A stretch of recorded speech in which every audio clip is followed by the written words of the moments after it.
Okay. So I begin. If you ask, and raise your hand if you can't hear me, because I tend to fade off. If you ask a scientist for the actual meaning of his term, say that of an electron or a quark, he's more likely to write an equation. An electron, he will insist, is this formula for the probability density of its position. Similarly, if you want to evaluate an investment in finance, use the formula for its net present value, discounting the income it generates by the opportunity cost of its capital.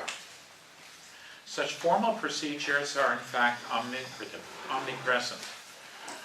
From the algorithms determining market investments to the reduction of much of the social sciences to statistical analyses, both our claims and our decisions exhibit the formalization that seems to mark our age. The question I would like to raise concerns the question of responsibility in this context. How is it to be understood? To whom or to what do we respond? During the war in Vietnam, US bombing missions were set by a computer program that, based on the field reports, calculated probability of the Viet Congs being in a particular location at a particular time. Such missions with their use of napalm were responsible for the destruction of much of the countryside.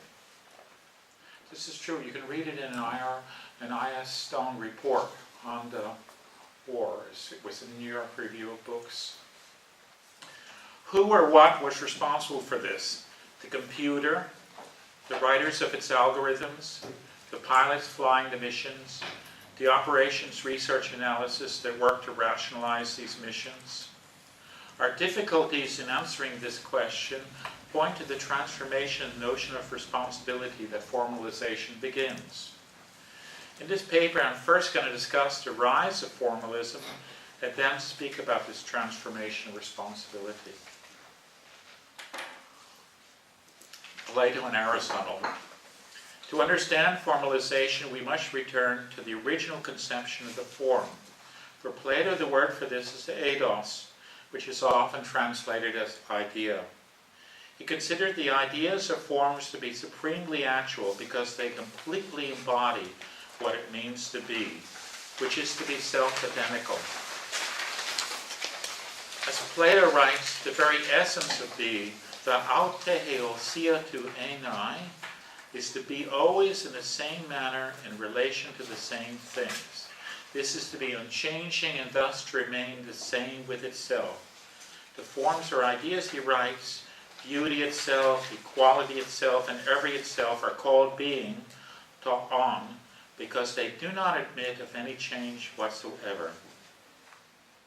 His basic insight is that change is always change of something that remains constant throughout the change. This means that a real loss of self-identity is not change, but rather annihilation, pure and simple. To continue to be, a being must continue to have some level of self-identity, right? And the form expresses this level.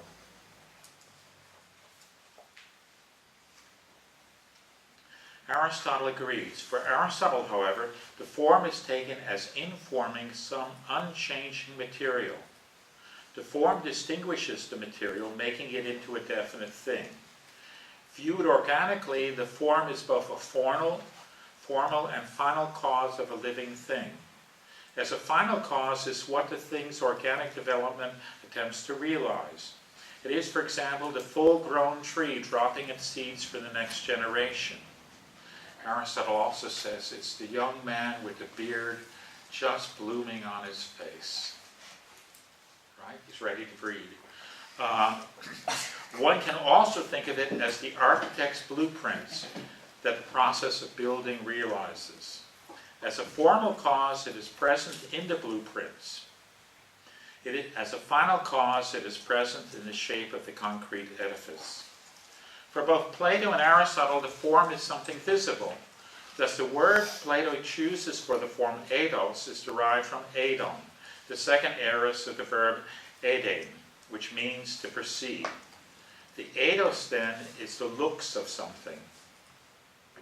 Plato assumed that we can somehow see beauty itself through beautiful objects, equality itself through equal objects, and so on. For Aristotle, the visibility of the form comes from the fact that the form sets the thing's essence. In Greek, it's what it was to be. And that's ta ti hein enai, literally what it was to be, which became then quod quid erat esse, and then quiddity, okay, from which we get our modern translation as essence. Retrospectively regarded, the form is what the animal was to be, given its growth and pattern of development. As such, it is what had to appear at the end of its natural course of development.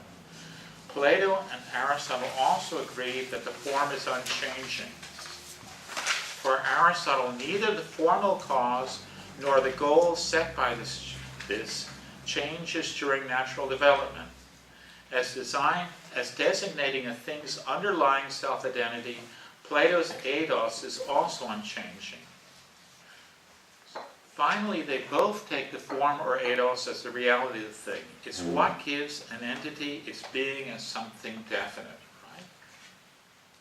For Plato, it specifies the definite self-identity. For Aristotle, it makes a matter a taudeti, this here. To speak of responsibility in this context is to take it as responsibility to the form. For Plato, this is our responsibility for our underlying self-identity as human beings. As Socrates advises Callicles and Gorgias, Callicles' very selfhood is at issue in their debate about the proper life to lead. Failing to engage in it means that Callicles will remain at variance with himself his whole life long. As for himself, Socrates says, it would be better for me that the mass of mankind should disagree with me and contradict me than that I, a single individual, should be out of harmony with myself and contradict myself. Aristotle in his Nicomachean Ethics agrees with this. The point of a moral life is to find pleasure in the proper things. We all follow pleasure, and pleasures increase the activities we engage in. The bad man, however, finds that his pleasures contradict each other. They lead him to conflicting goals and thus to act at cross purposes with himself. Right? I want to lose weight, but I also want to eat potato chips. Both natural things. Ultimately, then, they undermine the activities that actualize what he was to be as a human being. To be a moral human being is to discover this, what it was to be, and to respond to it. And for Aristotle, it's clear that it's individual. It's a very interesting thing. Descartes, number 2. With Descartes, we enter a very different world, one where the form is replaced by the formula. As a mathematician, Descartes is famous for having invented analytic geometry. Expressing the various conic figures as algebraic formulae, he shows how easy it is to algebraically prove propositions that Euclid so laboriously demonstrated. For Euclid, a circle was a definite shape, namely a figure enclosed by a single line where all the lines from a point from within the figure meeting this single line can be equal. That's his definition of the circle. In analytic geometry, by contrast, the circle is a formula relating 5 variables, 2 for the coordinates of its center, 2 for the coordinates of the point on its circumference, and 1 for the distance between these 2 points. We only regard this formula, we would not know that it referred to the circle. In fact, reference to visual figures is not at all required for the algebraic manipulations that prove its various properties. That's, of course, what Hilbert showed in his book on formalization. Descartes, of course, is also famous for using his mathematics to express physical laws, for example, that of the conservation of momentum. He discovered that laws. To see how the formulae he uses come to be taken as the reality of the processes they express, we have to turn to the Meditations with its deep mistrust of the senses. Descartes writes there that he sees nothing to make it impossible that I was so constructed by nature that I should be mistaken even in the things which seem to be most true. Thus it seems most true that in an object which is hot, there is some quality similar to my idea of heat. That in a white or black or green object, there is the same whiteness or blackness or greenness which I perceive. That in a bitter or sweet object, there is the same taste or same flavor, and so on for the other senses, quote unquote. None of this, however, is true. These apparent qualities have their origin not in the objects apprehended, but in the peculiar structure of our human senses. The purpose of these senses, however, is not truth, but survival. In Descartes' words, his bodily senses are there, quote, only to indicate to my mind which objects are useful or harmful to his embodied state. As such, the information they provide is strictly relative to it. The question this leaves him with is, how can we get beyond this relativity to apprehend what pertains to the objects themselves? The answer Descartes arrives at gives the formula the same ontological force that the form had for Plato and Aristotle. It makes it the reality of the processes and objects it expresses. According to Descartes, and I quote, everything which I conceive clearly and distinctly as occurring in corporeal objects, that is, everything generally speaking which is discussed in pure mathematics or geometry, does in truth occur in them.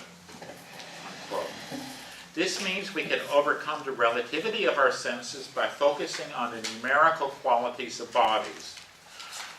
All our senses have to do is provide us with countable objects. Thus, no matter what my senses are, as long as they allow me to distinguish elements, I can number them. What I do number pertains to the objects themselves. So does the formula relating what I number. So if I'm a Martian with 10 eyes at the end of my fingers, so I can still distinguish objects, I'm okay.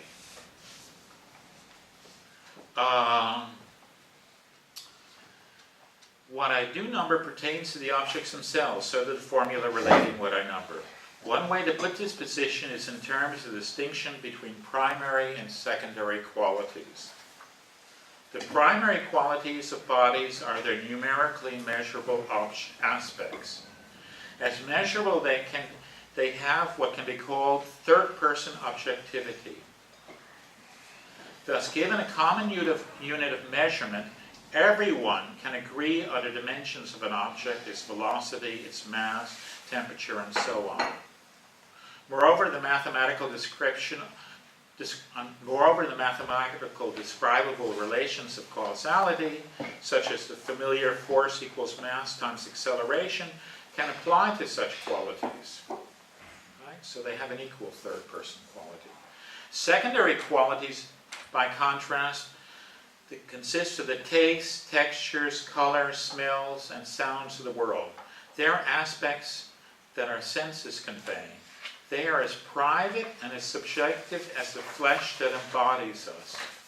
Just as no one can eat for you, sleep for you, or perform any of a host of bodily functions for you, so they cannot taste, touch, smell, hear, or see for you.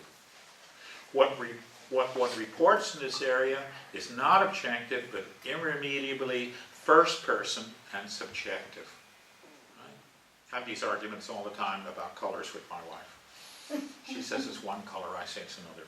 Since these sensuous qualities are not numerable, we cannot apply the mathematical formula since these sensuous qualities are not numerable, we cannot apply the mathematical formula of causality directly to them.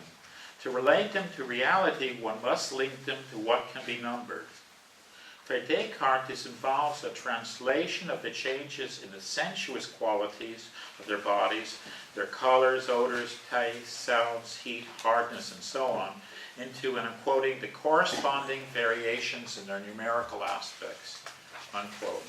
Thus, for a Cartesian, a change in sound is translated into a change of the numerical frequency of the sound wave. Of course, the change in the sound wave is actually quite different from the change in the heard sound, which is expressed as a change in pitch. As Descartes admits, and I quote, these variations are not really similar to the perceptions, unquote. This, however, is to be expected. It's a function of our proceeding from beyond what is specific to our embodied sensibility to what pertains to the object itself. This consists of its numerical aspects. More precisely, it consists in the formula relating these aspects as an object interacts with other objects.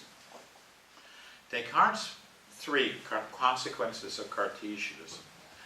Descartes' method has a number of important consequences.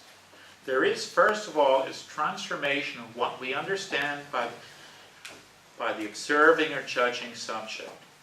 Since all that is required of the observer is the ability to count and measure, each properly trained observer is replaceable by any other who possesses the proper measuring devices. Counting, according to Descartes, proceeds by an inspection of the mind, quote unquote, that abstracts from the special qualities of our bodily senses. This abstraction from our embodied individuality, which is the hallmark of our scientific observation, enacts on a practical level Descartes' famous separation of mind from the body. Right? So there's a famous Canadian team that worked with a Chinese team discovering some things quite recently. It didn't matter that you had a completely different upbringing, completely different life history. The sexuality of the participants didn't matter. They both could perform those experiments. They both could count. None of that, all of that was abstracted from. Only the operations of the intellect were the same. So the same holds for the judgments that relate what we measure through mathematical formula. Since none of the features that specify our embodiment, be they those of our race, gender, birth, or personal history, enter into such judgments, they too evince the subject's separation from the embodiment that particularizes him or her. Stripped of their particularities, subjects become mutually replaceable. A concrete expression of such replaceability occurs in the formalization of business and administrative systems. Formalization in this context is measured by the degree that rules and procedures are followed by members of an organization. The higher the degree of formalization, the more their activities are specified by such rules. On the one hand, the result is an increase in the rationalization of procedures. They become standardized and hence highly predictable. Such predictability increases the organization's ability to monitor and hence control these activities. On the other hand, the result is the ease of replacing an employee by an equivalently trained individual. Formal structures are norms and behaviors that exist regardless of who performed them. Following them, the employee's functions become so routine and regular, he is easily replaced without disturbing the organization's functioning. Okay, I was just listening at lunch to the Formalization University. To teach a certain course, you must teach this and this in this order, covering these authors, period. The more you're like that, the more you guys are like assembly workers. The more you are replaceable, the more you are controllable. It's an administration's dream. The same evacuation of the individual is found in the most disparate of domains. The public space defined by Cartesian rationality, for example, also ignores the particularities of embodiment. It too becomes abstract and universal. It substitutes a view from nowhere, from the particular gaze of the embodied individual. The emptiness of certain forms of modern architecture with their utilitarian geometry, absence of detail, and lack of points of orientation exemplify this space. Broadly speaking, what such space exhibits is the replacement of the first-person subjectively oriented viewpoint by the impersonal third-person objective perspective. Right? Ever got lost in a parking lot? You know what I mean. The same procedure appears in analytic philosophy with its linguistic turn. Those who take this turn assert that the basic task of philosophy is to analyze the structures of thought. sharply distinguishing such structures from our private subjective acts of thinking. Rather than engaging in any first-person analysis, they assert that the only way to analyze the structures of thinking is by analyzing its linguistic expression. For them, the philosophy of language is the foundation of philosophy. Okay? Formalization doesn't just, formalization doesn't just appear in this linguistic turn, it also shows itself in analytic philosophy's preference for substituting letters for references and employing logical formulae to state its propositions. I'm on the Canadian Granting Committee for Philosophy, and I read this stuff all the time. And does it add anything to the argument? No, but it makes it scientific. Such philosophy is not unique to this. A similar turn to the third-person perspective, a similar preference for the use of formulae to express conclusions appears in almost all the social sciences. They too take the hard sciences, the sciences like physics that strictly follow the Cartesian procedure as their model. So political science in my university is mostly analysis of voting statistics. The most striking consequence of this turn to the third-person perspective is the devaluation of consciousness. Consciousness, considered as the concrete tissue of subjective experience, is not numerable. As such, it has the same ontological status as the secondary qualities provided by our senses. It has to be reduced to the measurable primary qualities of the world. Donald Dennett, the analytic philosopher of mind, gives a version of this view when he writes that such secondary qualities or qualia, and I'm quoting, are mere complexes of mechanically accomplished dispositions to react, unquote. He adds, a philosopher's zombie, you will recall, is behaviorally indistinguishable from a normal human being, but is not conscious. Drawing the obvious conclusion, he writes, and I quote, we're all zombies, nobody is conscious. We cannot be given the irreality of the elements composing consciousness. To see why formalization inevitably leads to this conclusion, we can turn to Kant's distinction between inner and outer sense. According to Kant, time cannot be outwardly intuited any more than space can be intuited as something in us. Thus, when I outwardly regard the world, it is always now. I cannot sensuously see the future or sensuously view the past. To grasp the past or the future, I have to turn inward and remember or anticipate.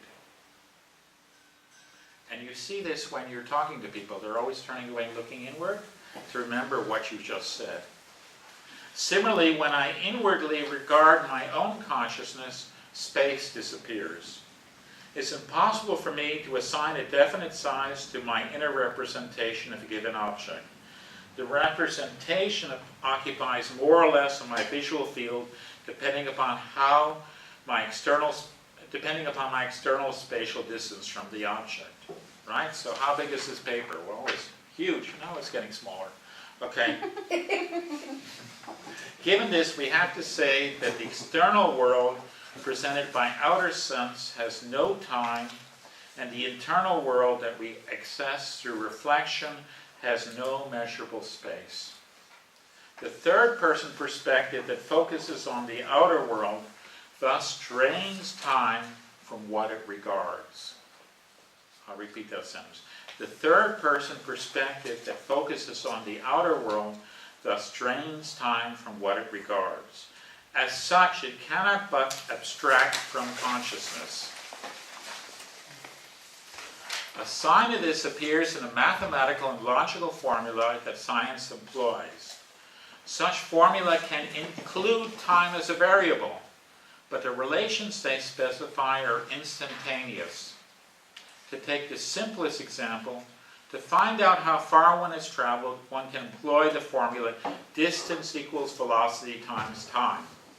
Thus, having traveled 100 kilometers per hour for 1 hour, the formula predicts one will have traveled 100 kilometers.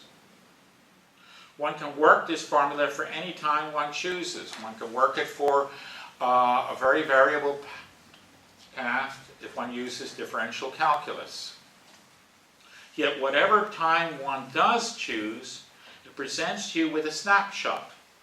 It gives you the way the world will outwardly be intuited at that point. Right? In 1 hour, how long I will have traveled.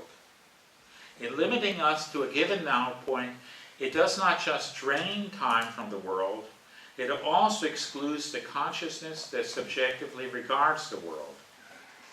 This conclusion should not surprise us. The exclusion of consciousness was already implicit in the atemporal nature of the form in Plato and Aristotle. Whenever either philosopher talks about the soul's contemplative regard of such forms, he assumes that the soul, at the moment of such regard, escapes from time. But this escape is a loss of what makes it a particular consciousness. I, James Mensch, seeing the Pythagorean theorem, am no different in that moment of insight from anybody else seeing it. I have an identity of known and known, knower and known. Critique of formalization. As Husserl and Patočka point out, this shift in the way to being from the secondary to the primary qualities involves an ontologization of the idealities of mathematics. When we take our mathematical formulae as the reality of the processes they describe, we forget, as Husserl writes, that mathematical physical nature, the nature of the exact natural sciences, is not the nature we actually experience. What we actually experience is the nature of the life world, the world of our immediate first-person experiences. The nature of the exact sciences is, by contrast, and I'm quoting, a hypothetical idea arising from idealization, one substituted for the actually viewed nature, unquote. Essentially, the error here is that of substituting the description for the thing described. Just as the law of gravitation is not the gravitating bodies whose relations it describes, so a mathematical relation is not the things it relates. Thus, Newton's law for the force between two bodies, force equals the gravitational constant times the mass of the first body times the mass of the second body, when solved, gives us a number. Force, however, is not itself a number. It is what is numbered. Right? It's what you experience. Beyond this, the elimination of consciousness by science undermines its own results. They lose their experiential, empirical basis.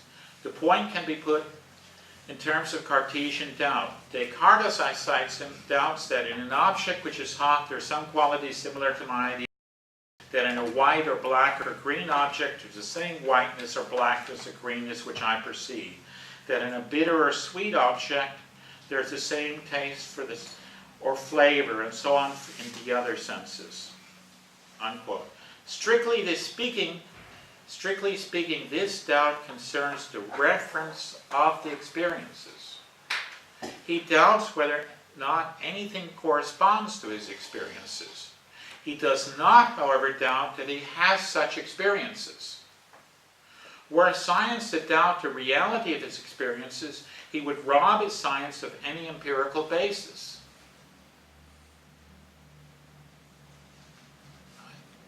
If I were literally not consciousness, I would have no empirical data. Why then do we assert that what is real are the references to experiences rather than our experiences to such reference? As Heidegger and Patočka point out, the answer can be found in the fact that such reference, when reduced to their primary qualities, permit description of mathematical causal terms.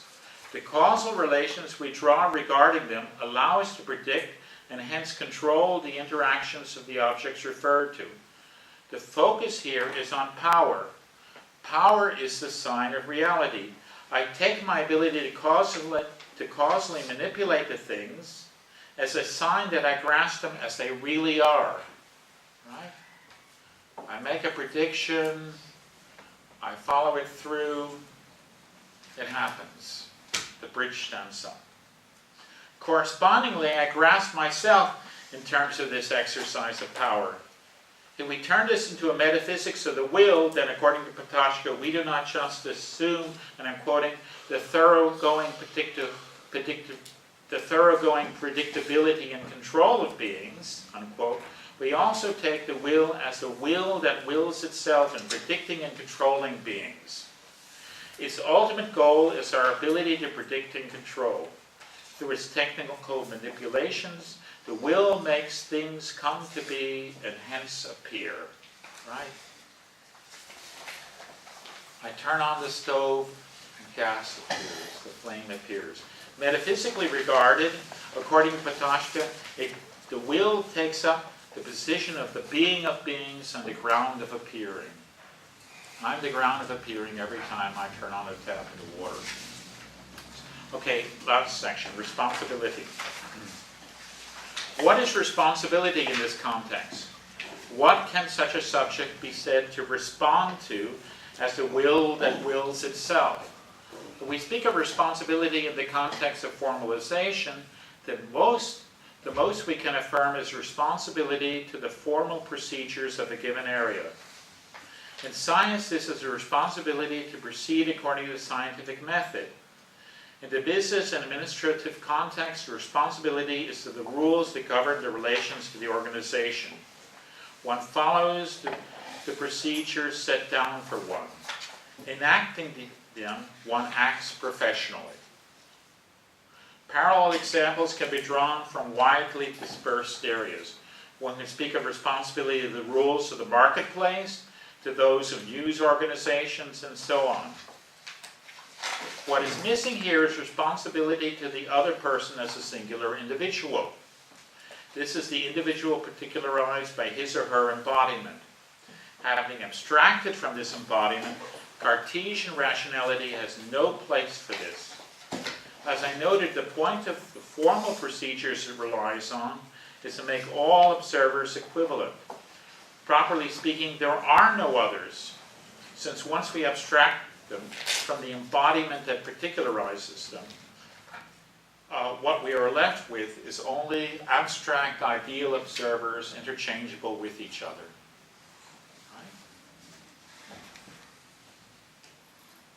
The lack of genuine others does not just pose difficulties for the conception of objective knowledge, which is supposed to be the same for myself and for my others. It also affects how we respond to the world.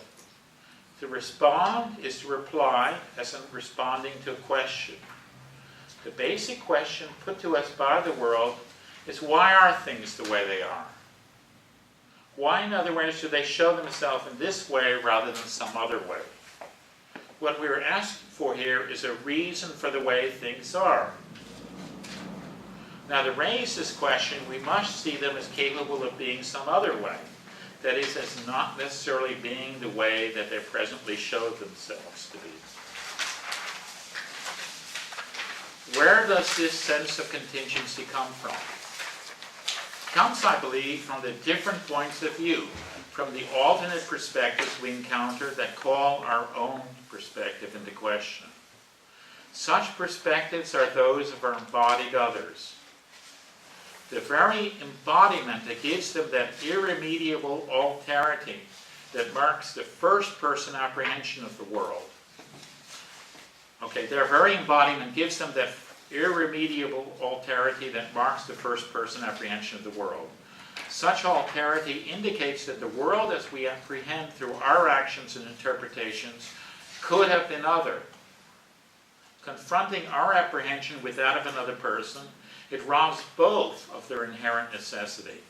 With a sense of their contingency comes the question, why? This question is behind the Cartesian doubt of our embodied sensibility. As such, it lies at the basis of the procedures that lead to the formalizations that mark our present age. Only by forgetting the embodiment that prompts this question can we be trapped by this formalism. Viewed in this light, responsibility is responsibility to the embodied particularity that underlies our sense of contingency.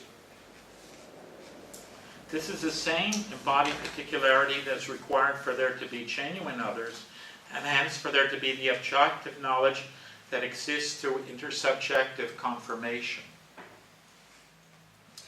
The questions that such particularity raises are ultimately at the basis of all responding, all responsibility, since only through it do we have the alterity that calls us into question, calling us to respond.